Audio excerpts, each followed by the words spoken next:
It's the TEFL Express podcast, brought to you by TEFL Express, your partner in the world of teaching English as a foreign language.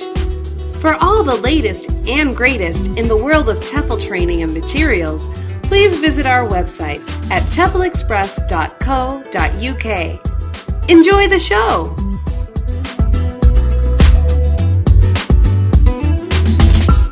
Hi, my name is Adam, and this is the TEFLCast. With me today is Greg. He's been on the show before. Greg, can you give a quick, brief introduction for anybody who wasn't listening before? Yeah, sure thing. My name's Greg Kreisman. I'm an American.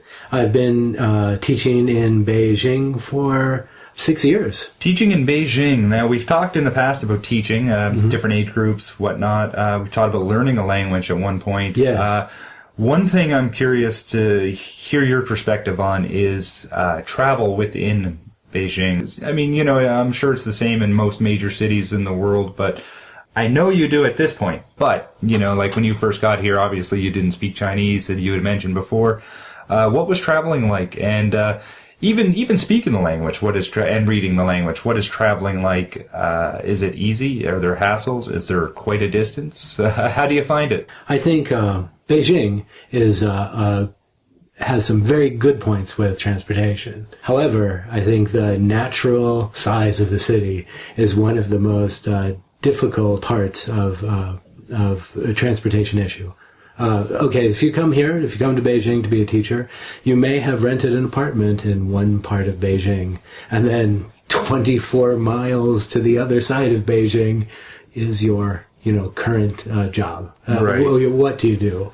And this is just the problem. There will be a bus. There will be some part that you can take a subway, but it's just a big city. Right. Yeah. And that's it. And the thing is, too, a lot of people, when they come here, you know, if you don't have your job mapped out ahead of time, then you really have no idea where to get your apartment.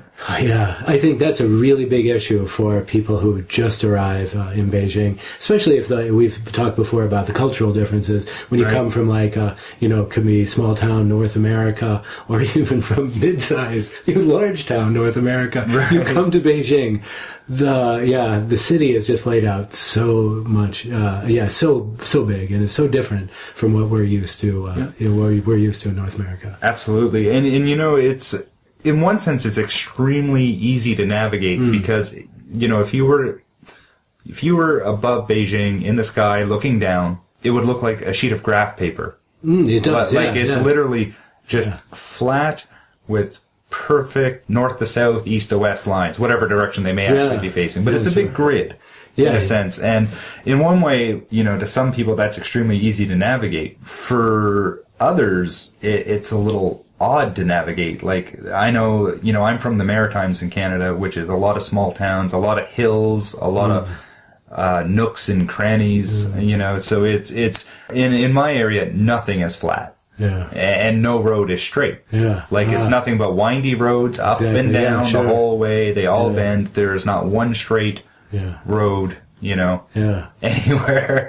So for me, it's easy to navigate, but it gets very repetitive. Yeah. You know, it's the same thing. It's the same perfect four-way intersection, every intersection. Yeah.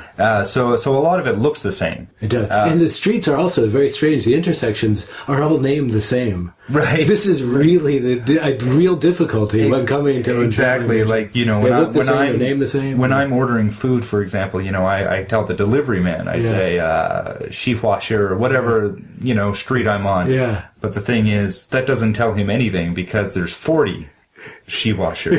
You know, exactly. you need to tell them the district, the neighborhood, the name of your building complex, like, at least, and then that street name. Yeah. You know, really. It's, there are a lot of things that can help, you know, a visitor or, you know, new teacher to Beijing. And I think the Google Maps and Baidu, the Chinese website like Google, both of their maps are very useful. If you have an address and you put them in, they can really help you locate an area. And, you know, for, the first time visitor, new teacher to China, I think Google is pretty good. And you can work it can in be English. A lifesaver. It really can. You know, it's even now, like, I've lived here over 5 years total. On my iPhone, I have Google Maps. Yeah. Or the Maps app. True, yeah. And as long as I lived here, I still use that. Yeah. There's still locations I need to get to that I'm like, I have no idea where that is. I would say since I've been here, and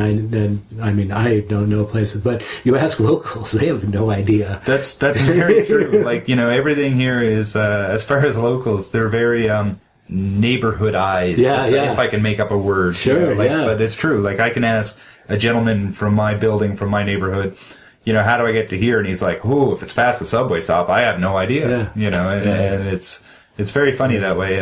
But it's true. Like, the city being so big, everything you really need is in your area. Yeah. So it's just whenever you're just venturing out and about, for pleasure. Yeah. Or to try seeing a new store, or maybe you're going to a live performance of something. For whatever reason you're going, that's when things like Google Apps and Maps and, they come in handy. And they definitely do come in handy. Yeah.